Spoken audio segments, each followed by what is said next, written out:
Hey class, here this is Deepti. Welcome to my BST study zone.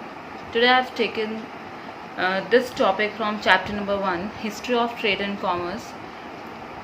History of trade and commerce मैंने ये topic फिर से इसलिए इसको लिया है क्योंकि अगर we are just going to our these days CBSE patterns, our CBSE schools are announcing the different things in the contents.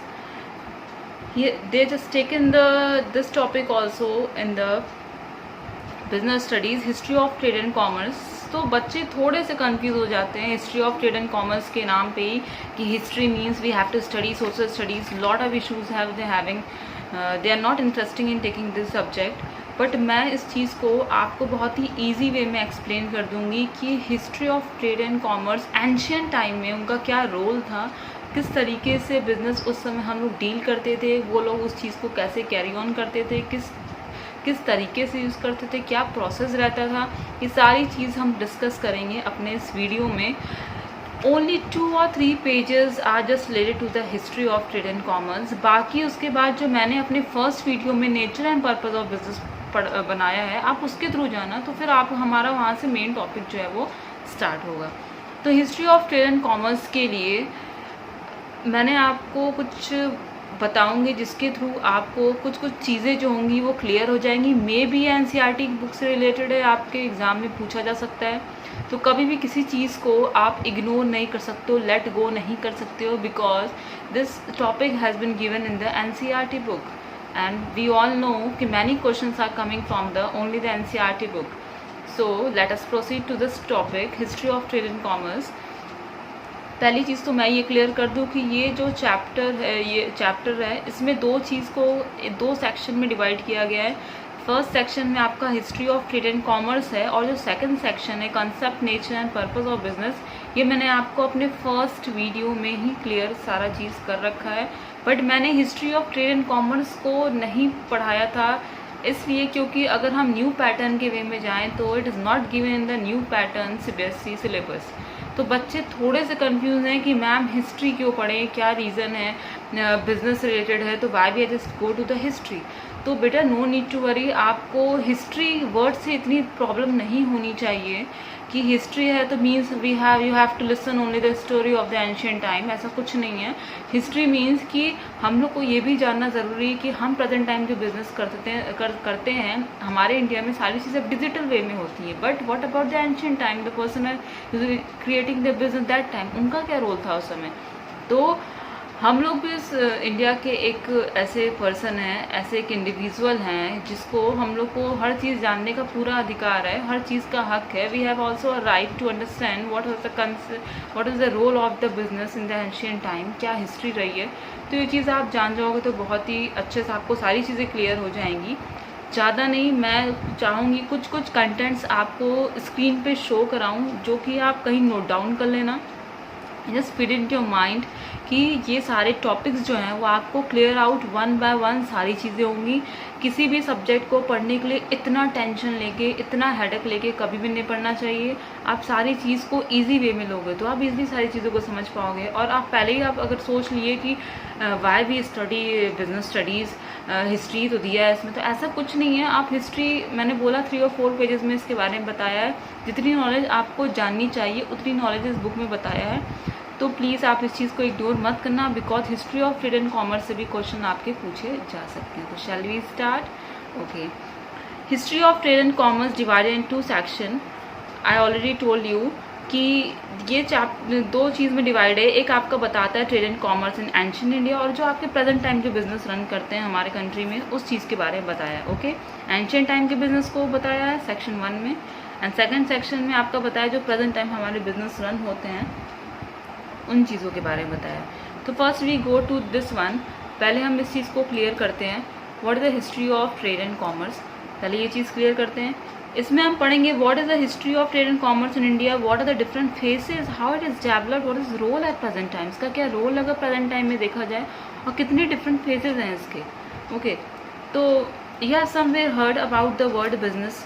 Now many of them among you all have some plans that you will be go in the field of business or just thinking could be own business. May be someone is a business man in your family, okay.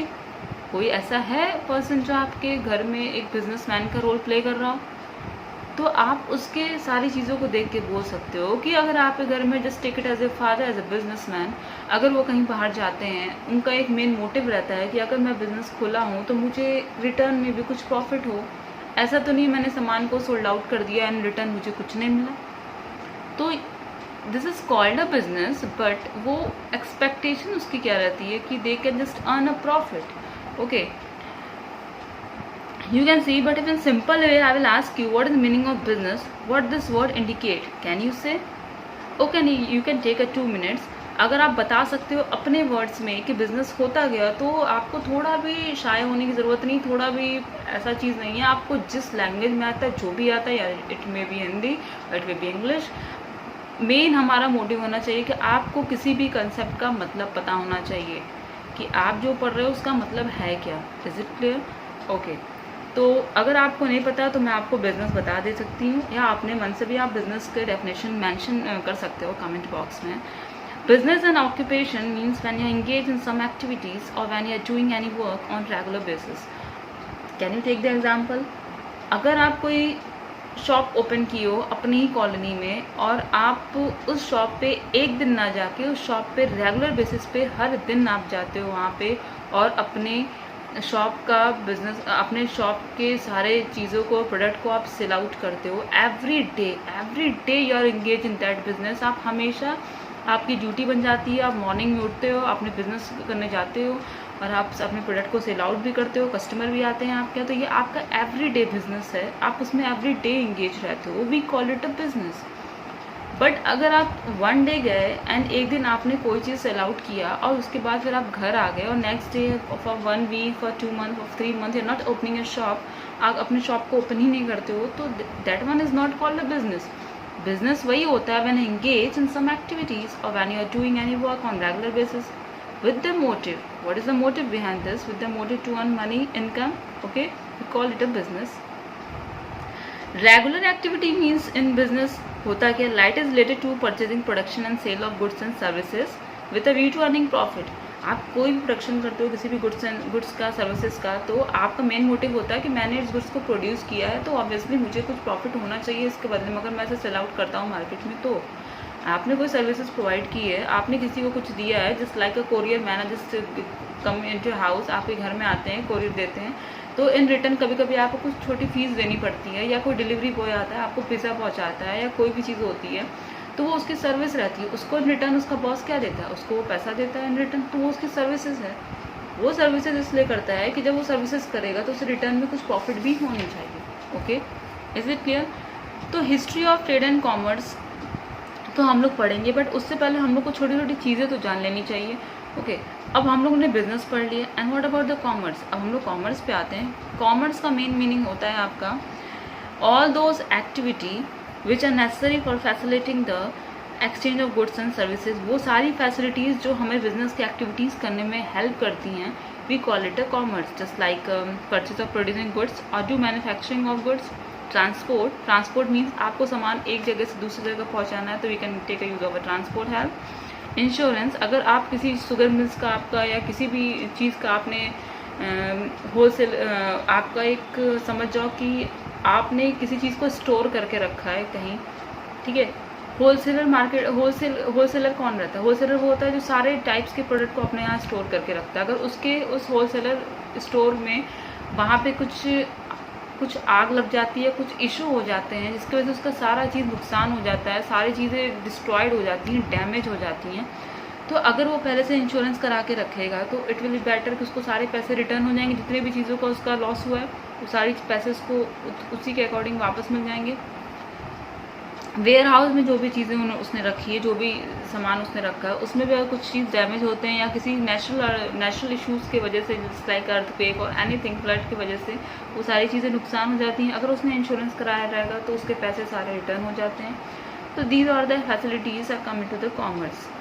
Okay, bank से related services provide करते हो, then all these are the service in which your involvement is on regular basis. तब आप क्या करते हो? Bank से related कोई चीज़ प्रोवाइड करते हो, कोई फाइनेंशियली हेल्प करते हो, तो वो भी तो आपका एक आ गया कॉमर्स में।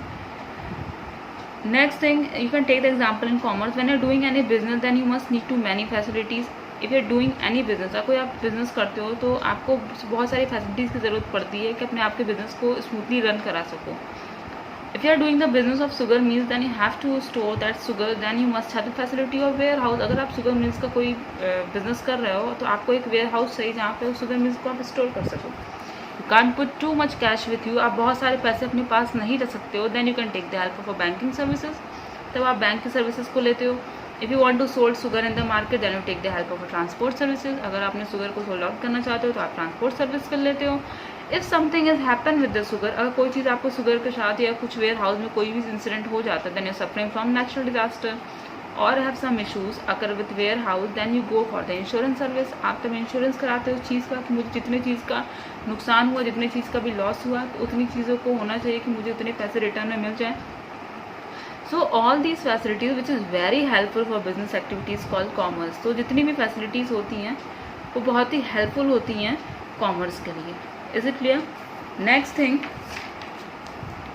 for understanding the Indian history of business, it is divided in too many subheadings. If we go to the different history of Indian, अगर हम लोग जाएँ history of trade and commerce में जाएँ, ठीक है, तो for understanding Indian history of business, अगर हम इंडियन हिस्ट्री ऑफ बिजनेस को लें तो it is a divided into many subheadings. First आपका आता है indigenous bank system. Here it is given the indigenous bank system आपका गिवन है यहाँ पे. Is it clear? तो what is the indigenous bank system? First आपको जानना है इंडिजीनियस बैंक सिस्टम होता क्या था. तो एंशियंट टाइम में जो पुराने लोग रहते थे वहाँ पे कभी भी कोई करेंसी का कुछ ऐसा इशू, करेंसी का इशूज़ रहता था. कभी भी कोई चीज़ वहाँ आपको कैश में देखने को नहीं मिलते थे. ठीक है, तो first we go through the what is the indigenous bank system. पहले तो ये चीज़ क्लियर करते हैं. इंडिजीनियस बैंक सिस्टम के बाद आपका आएगा, हम लोग जो आगे पढ़ेंगे उसमें होगा rise of intermediaries, transport, trading communities, strengthen, merchant corporation, major trade centre कौन कौन से, मेजर एक्सपोर्ट एंड इम्पोर्ट क्या होते थे उस समय एंशियंट टाइम में, पोजीशन ऑफ इंडियन सब कंटिनेंट क्या थी, इंडिया की 1991 तक क्या पोजीशन रही उनकी, what is the situation of India from first century to 1981. After this we will study India begins to reindustrialise, how India reindustrialise. सारी चीज़ें हम लोग पढ़ेंगे इस चीज़ के बारे में. But so now first we understand the overland silk route. Overland silk route के बारे में हम लोग पढ़ेंगे. ये सारी चीज़ें हम लोग इसमें पढ़ेंगे. Basically those days from which route they do their business, मतलब एंशियंट टाइम में ये लोग अपना बिजनेस कैसे करते थे, पहले उस रूट, उस रास्ते के बारे में हम लोग पढ़ेंगे जो कि जिसके थ्रू वो बिजनेस अपना उस समय करते थे. Basically we call it a silk route. This route connect all over the country with India. ये जो सिल्क रूट का रोल था ये इंडिया के सारे कंट्री से कनेक्टेड था. Europe, Persia, China, Egypt, Arabia, Somalia, Java. Okay, after this maritime silk route, it is also related to the water transport. ये जो मैरीटाइम सिल्क रूट था ये किससे रिलेटेड था? वाटर ट्रांसपोर्ट बिजनेस है. नाउ यू कैन से the geographic condition of India north and south in both direction. आप बोल सकते हैं नॉर्थ में इनको लैंड का रूट मिलता था एंड साउथ में इनको वाटर ट्रांसपोर्ट का रूट मिलता था. In both direction they totally connected with India. So that time the business of India was running in a very smooth way. अच्छे से इंडिया रन करती क्योंकि उस समय उनको शॉर्टेज थी एक तरह किसी रोड की या किसी ट्रांसपोर्ट की, सारी चीज़ों से उनको बहुत शॉर्टेज होती थी एंशियंट टाइम में. हम लोग अभी जो बात कर रहे हैं ना ये पुराने समय की बात कर रहे हैं कि उस समय कैसे चीज़ें होती थी, क्योंकि वहाँ पे करेंसी का कोई यूज़ नहीं था. उनको बिज़नेस करने के लिए कुछ चीज़ें मैं आपको बताऊँगी जब मैं ये टॉपिक पढ़ाने जाऊँगी, indigenous banking system. Now we can proceed to this topic. Okay, indigenous bank system. In old days that time there is no any banking system. उस समय कोई भी बैंकिंग सिस्टम नहीं था. You can take the example. Have you seen ever if farmers want to do agriculture work and he don't have a money, he go through munim we call it a sage, and give all the jewelries of his wife or some other things for taking money in return. तो वो क्या करता था? वो एक farmer था जिसके पास cash नहीं था उस समय. उसके पास कोई चीज़ ऐसी कॉइन्स भी नहीं थी, कुछ रुपए भी नहीं थे जो कि वो अपने एक एग्रीकल्चर वर्क को स्टार्ट करने के लिए किसी से पैसा ले सके या बैंक की हेल्प ले सके. तो उसने क्या किया, उस समय वो लोग एक पॉलिसी फॉलो करते थे. We call it a barter system. हम उस चीज़ को बोलते थे barter system. Those days there is no facility of currency in business, no any cash, so they follow barter system. Means it is an old method of exchange. This system has been used for centuries and long before money was invented. जब money का invention भी नहीं हुआ था तो इन लोग barter system को follow करते थे, in which where goods and services are exchanged directly from one another without using money as an intermediary. Means अगर आप या going to the vegetable shop, तो अगर वो आपको कोई भी चीज़ देता है, जैसे you have just purchase 1 kg tomatoes, अगर आपने टोमेटोज़ खरीद लिया तो आपके पास कोई भी चीज़ जो आपकी पर्सनल चीज़ भी हो, आप उसको दे के भी उस टोमेटोज़ को वापस ले सकते हो। मीन्स आपको गुड्स के बदले में गुड्स ही देने पड़ते थे, सामान के बदले में कुछ सामान ही देने पड़ते थे। आज की डेट में क्या, we are just giving the cash to the shopkeeper, in return we taking goods. But those time, in ancient time, आपको क्या रहता था कि उस समय जो चीज़ें थी उसमें हम लोग को गुड्स के बदले में गुड्स एक्सचेंज करके देने पड़ते थे। मीन्स अगर मैं कोई सामान ले रही हूँ तो मुझे बदले में भी सामान उसको देना पड़ेगा, तभी we call that a barter system. उस चीज़ को हम बार्टर सिस्टम कहते हैं। Is it clear?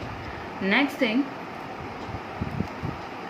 उसके बाद धीरे धीरे डेवलपमेंट हुआ, सारी चीज़ें बदली, ठीक है। Indigenous banking system played a prominent role in lending money and financing domestic and foreign trade. उसके बाद चीज़ें धीरे धीरे बदली। Then people began to deposit precious metals with the lending individual functioning as.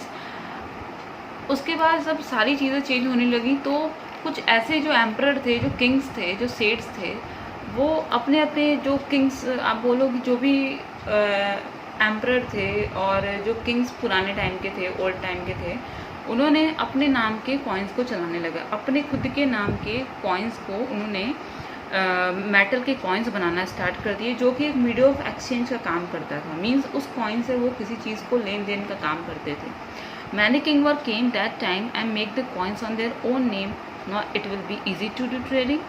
Trading means buying and selling of goods. Trading का मतलब आप समझो, buying and selling of goods होता है जब हम किसी गुड्स को खरीदते हैं या बेचते हैं।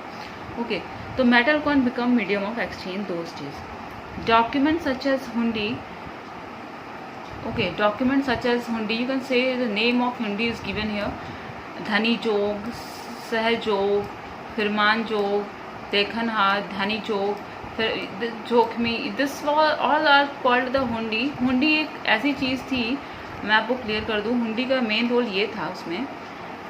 डॉक्यूमेंट सच एज हुंडी एंड चिट्ठी, हुंडी के साथ एक आप और बोल सकते हो चिट्ठी, were use for buying and selling on credit. एक ऐसा पेपर वर्क था वो जिसमें कोई भी चीज़ खरीदने के लिए क्रेडिट पे, उधार के लिए, after this the credit system start so go through हुंडी एंड चिट्ठी।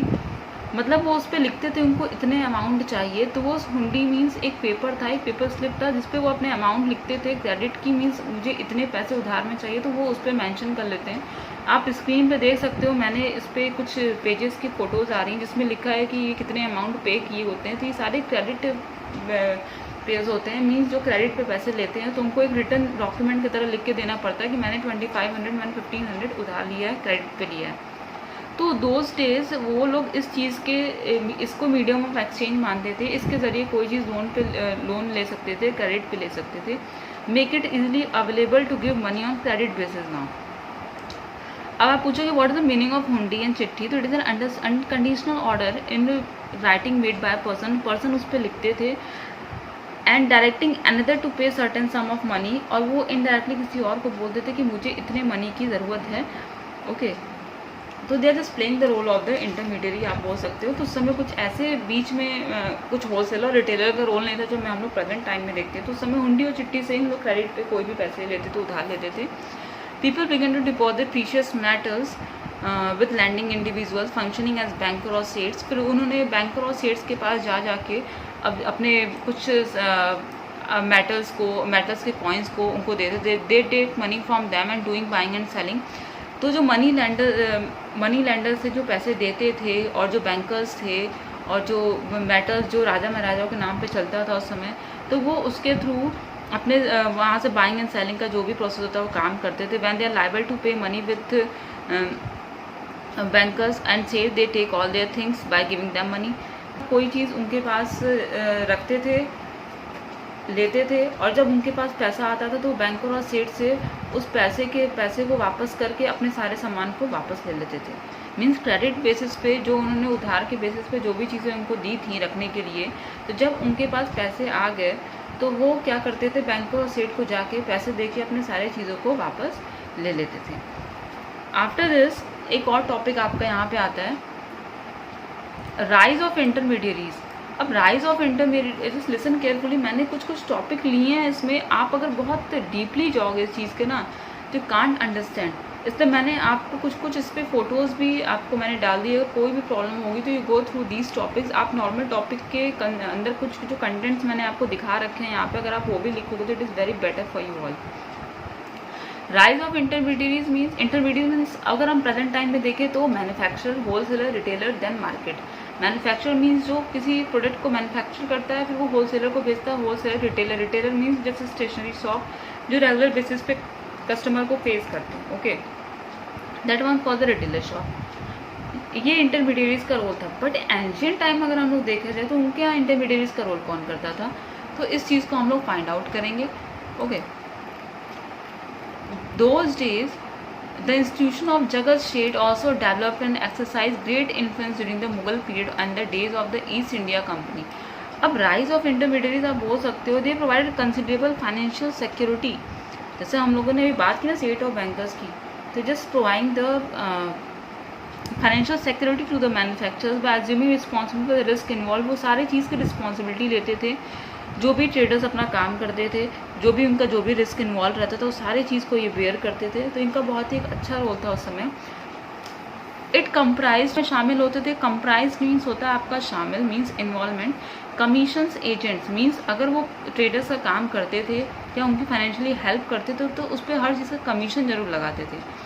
Brokers and distributors both for wholesale and retail good. जो भी उनके होलसेल और रिटेलर गुड्स के वर्क थे तो कमीशन जरूर लेते थे ब्रोकर और एजेंट्स, कोई भी फाइनेंशियली हेल्प करने में, कोई भी रिस्क को बेयर करने के लिए। एटलास्ट उनसे बोलते थे ठीक है अगर तुम्हें इतनी चीज़ की प्रॉफिट होंगी तो उसमें से कुछ तो कमीशन हमको दो, कुछ तो पैसे मेरे को दो, okay. Both in return they take commission for exporting और फॉर एनीथिंग। मीन्स अगर कोई सामान आपका एक कंट्री से अपने इंडिया से कहीं फॉरेन में भी देना है तो वो जगत सेठ जो उनका रोल था, they provide loans for the foreign trade business also. Next come to the next topic. It is given here transport. What is the meaning of transport? You can say what is the meaning of transport?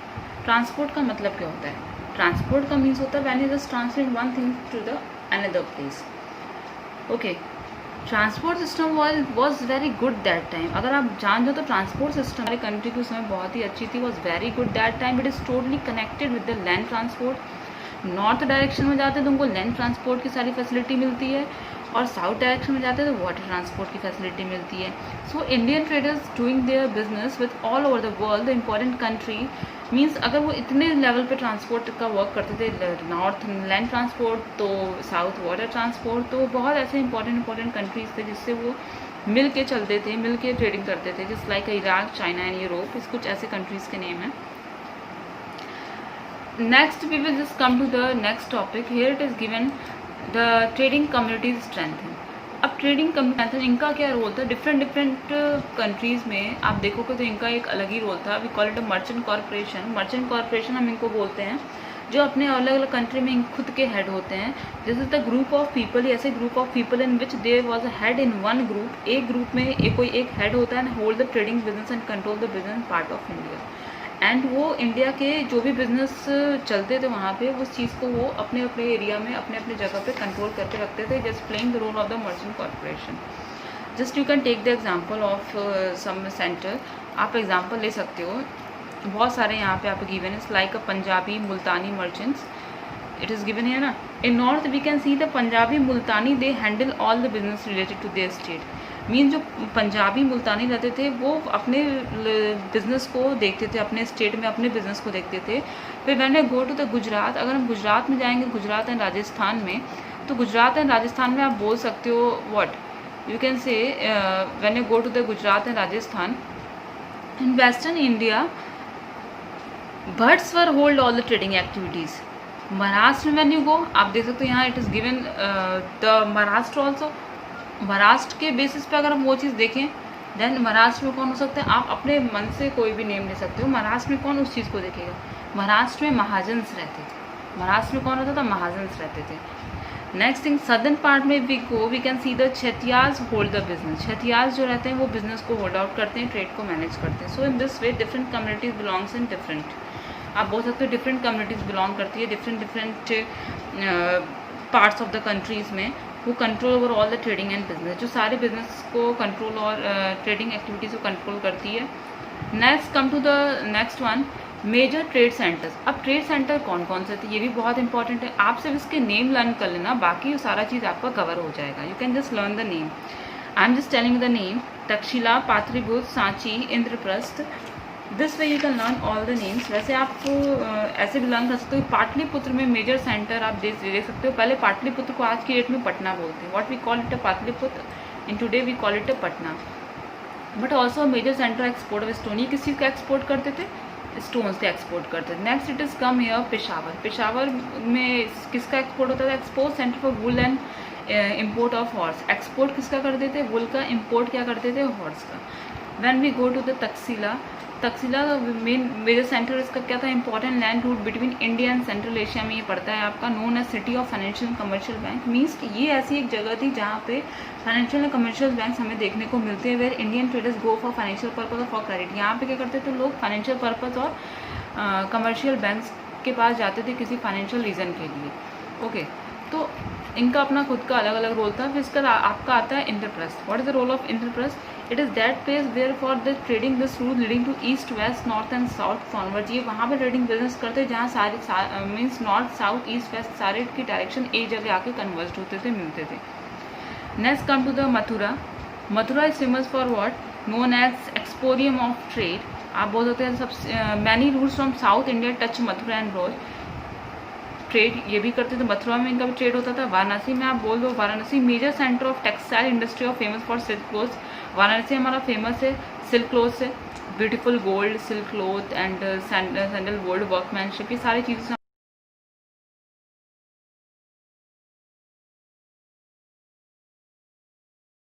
But कुछ topics मेरे उसमें रह गए थे because of some issues, but will cover in this.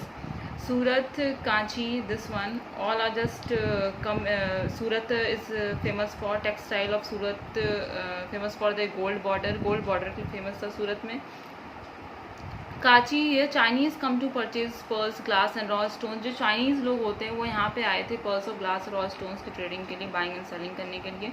Kaveri Path, we just talking about this one, last one it is given here, Kaveri Path. It is also known for the perfume, it is famous for the perfumes, cosmetics, scents, wool, all this type. Okay, now in this we are proceed to the our next topic, major exports and imports. Now we have to study कि किस किस चीज़ों का यहाँ हम उस समय, now we should to learn those days which type of items has been exported or imported। ठीक है, कौन से ऐसे आइटम्स जो एंशियंट टाइम में उस समय एक्सपोर्ट होते थे और इम्पोर्ट होते थे। We can take the example of exports के, आप यहाँ देख सकते हो नेम गिवन है, spices, wheat, sugar, indigo, opium, sesame oil, cotton, parrot, live animals products, hide, skin, furs जो एनिमल्स के होते थे, ये सारी चीज़ों का यहाँ पे एक्सपोर्ट्स होता था। इम्पोर्ट क्या क्या चीज़ें होती थी, इम्पोर्ट में you can take it in import you can take different things just like a Chinese silk, flax and linen, wine, gold, silver, tin, copper, just coming into your import. Okay, so through all these things we can just now see what is the topic we have to cover after all these things. It is given here. Major exports आप देख चुके हो। Imports भी मैंने आपको बताया है कि चाइनीज़ सिल्क होते हैं, flax, linen, wine, gold, silver, ये सारी चीज़ें होते हैं। Now we just come to the next one, position of Indian subcontinent in world economy to 1991। What is the position of Indian subcontinent in the world economy, means 1 AD से up to 1991 तक क्या position रही फिर country की। Between first and the 7th centuries, largest economy, status of India in old age treated as the largest economy. आप समझ लो old days में इंडिया को एक लार्जेस्ट इकनॉमी के स्टेटस लेवल से जाना जाता है, but now these days on number 1 position is America. But आप इस समय देखोगे तो नंबर 1 पोजीशन पे वो है America. That's why call it सोने की चिड़िया। मीन्स अगर पुराने ज़माने में हमारे बिजनेस इतने अच्छे तरीके से चलते थे, उसके बाद चीज़ें चेंज हुई, उसके बाद अमेरिका फर्स्ट नंबर पर आया, बट उस समय हम लोग का बिजनेस बहुत ही अच्छे से रन करता था। That's why we call it सोने की चिड़िया। They just controlling about 1/3 through the picture you can see, it is given in NCERT book. आपके एनसीईआरटी बुक में दिया होगा कि from those days controlling about 1/3 and 1/4 of the world's wealth, means उनका कितना कंट्रोल था उस पर, 1/3 एंड 1/4 उनका उनके पूरे वर्ल्ड्स के वेल्थ पे कंट्रोल था इंडिया का उस समय. All over the world the trade of India और इकोनॉमी 1/3 और 1/4 done in our India. We can see in the figure the economic condition of India. हम इसमें फिगर में देख सकते हैं कि क्या कंडीशन थी वहाँ की. Indian occupy of economy 32%. आप देख सकते हो यहाँ पे लिखा 32% the largest regional contribution, means Indian occupy the 32% of economy. कितना उसने ऑक्यूपाई कर लेता है economy, 32% of economy all over the world. After this when we come to the 1500 AD 24.36% second in the regional shares. फिर उसके बाद in the economic condition is very low in 1500 AD. Economic condition बहुत ही लो हो गई, so it comes in the second position. फिर ये second position पे आ गई. आफ्टर दिस 1600 AD 24.41% पे हो गया, डाउन हो गया एकदम. Attack because attack of the Britishers now increase in these. There was a reason behind this. Britishers ने अटैक क्यों किया, because there was a reason behind this in India. There was a too much resources. हमारे India में इतने ज़्यादा resources, इतने ज़्यादा पैसे थे, तो ब्रिटिशर्स ने उस पर अटैक किया, by which economy come to 24.41%, जिससे इकोनॉमी 24.36 से 24.41 बोल सकते इकोनॉमिक कंडीशन हमारी लो हो गई थी. After this 1600 AD it is given here. After the 1600 AD the East India Company done a trading in India by observing the resources. जो east India company थी उन्होंने ट्रेडिंग किया. पहले तो वो बिजनेस के लिए अपना इंडिया में सारा चीज़ करते थे, बट जब उन्होंने देखा कि रिसोर्सेज और capitals are too much there in India, so they started control over India and the British empire control over all India. तो ब्रिटिश एम्पायर थे वो ऑल ओवर कंट्रोल अपना कर चुके थे.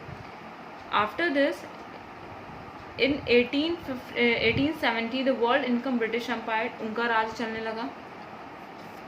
1952 को उन्होंने एक फर्स्ट पॉलिसी बनाई, जहाँ पे आप देख सकते हो it is given year 1952 AD 3.8% of world income. Means आप समझ जाओ जब उन्होंने अपनी न्यू पॉलिसी बनानी स्टार्ट की. So after the freedom of India, जब इंडिया को फ्रीडम मिली थी 1947 के बाद, उन्होंने 1951 में सेंट्रलाइज किया गवर्नमेंट को. उस समय गवर्नमेंट सेंटर में आई, बट 1952 में उन्होंने इकोनॉमिक पॉलिसी बनाई 1991 तक. मीन्स 1952 में उन्होंने पॉलिसी बनाई 5 ईयर्स की. मीन्स ये हमेशा अपने 5 ईयर्स प्लान चेंज करते रहते हैं कि इंडिया का इकोनॉमी को कैसे कंट्रोल में करना है, कि क्या ऑब्जेक्टिव रहना चाहिए, क्या मोटिव रहना चाहिए. तो फॉर इंडस्ट्रियलाइजिंग आप बोल सकते हो, री इंडस्ट्रियलाइजेशन के लिए India begins to reindustrialise after independence. Independence के बाद ये सारी सिचुएशन आई यहाँ पे. In 1952 government plan first 5 year plan for economic development. 1952 में गवर्नमेंट प्लान किया इकोनॉमिक 5 ईयर इकोनॉमिक डेवलपमेंट के लिए. रिबिल्डिंग द इकोनॉमिक स्टार्ट है सेंट्रलाइज प्लानिंग उन्होंने की. Centralise planning means when government come into the centre. तो उन्होंने modern technology, scientific institutes open करने लगे, मॉडर्न टेक्नोलॉजी का हेल्प लेने लगे, जिससे उनकी हर सारी चीज़ों में बहुत इंक्रीमेंट होने लगी. बहुत ही अच्छे से प्रोग्रेसिव वे में वो उनका सारा काम होने लगा. इकोनॉमिकल कंडीशन बहुत ही अच्छी सुधर गई थी. All control under the control of government because the private business has no money. ये सारा जितना कंट्रोल रहता था 1952 के बाद, ये सारा कंट्रोल गवर्नमेंट के ही हाथ में रहता था, क्योंकि प्राइवेट बिजनेस के पास उतना पैसा नहीं रहता था वो किसी भी इकोनॉमिक कंडीशन में हेल्प कर सकें. आपने LPG के बारे में सुना होगा. LPG I just told in the previous video also.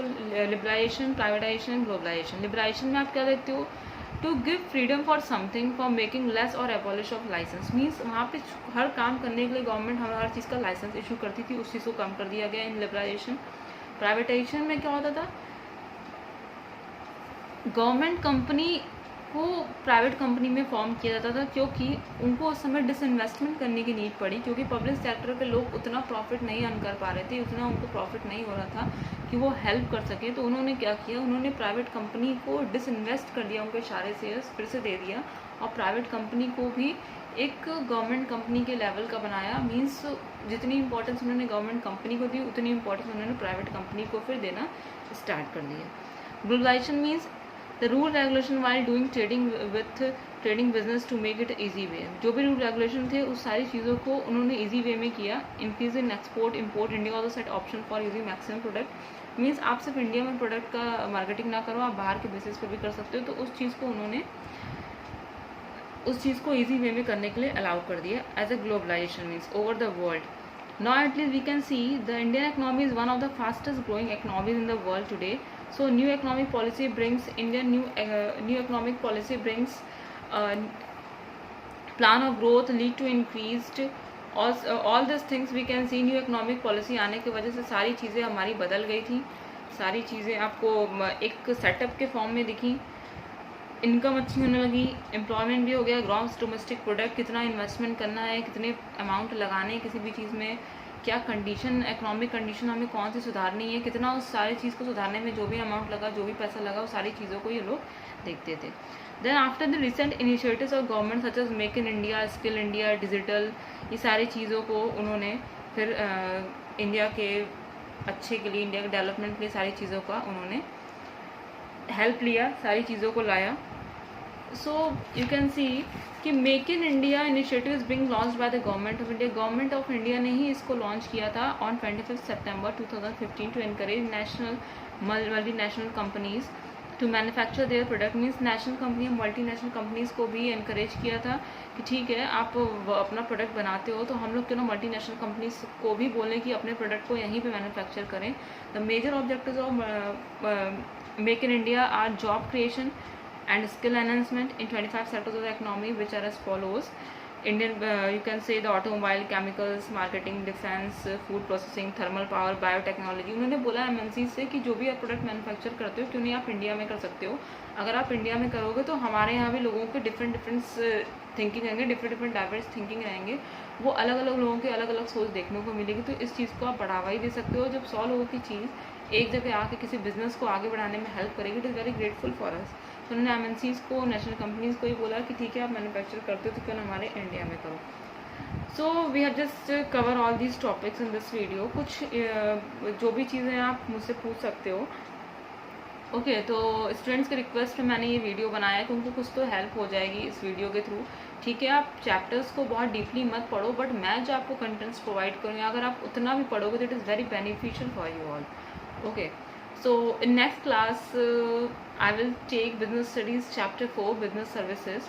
मैं अपने नेक्स्ट वीडियो में बिजनेस सर्विसेज को पढ़ाऊंगी। जैसा कि मैंने अपने प्रीवियस वीडियो में बोला था, मैं बिजनेस सर्विसेज को पढ़ाऊंगी, but business trade and commerce जो फर्स्ट चैप्टर है, बच्चे बहुत कंफ्यूज थे कि इसमें क्या दिया, तो मैंने उनको सारी चीज़ें क्लियर कर दी कि मुझे हम लोग को history of trade and commerce के बारे में पढ़ना था इसमें। तो आई थिंक सारे आपके जो भी प्रॉब्लम्स हैं, जो भी क्वेश्चंस हैं, सारी चीज़ें क्लियर हो गई होंगी इस वीडियो के थ्रू। तो आप छोटी छोटी चीज़ को भी लर्न करोगे, it is very helpful.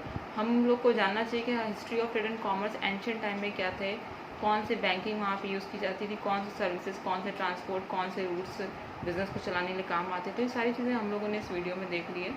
Is there any problem, you can just mention in the comment box. I hope कि आपको ये वीडियो अच्छी लगी होगी, कुछ कंटेंट्स भी आप देखे होंगे, तो कुछ तो चीज़ें आपको क्लियर हो ही गई होंगी। So thank you class for today.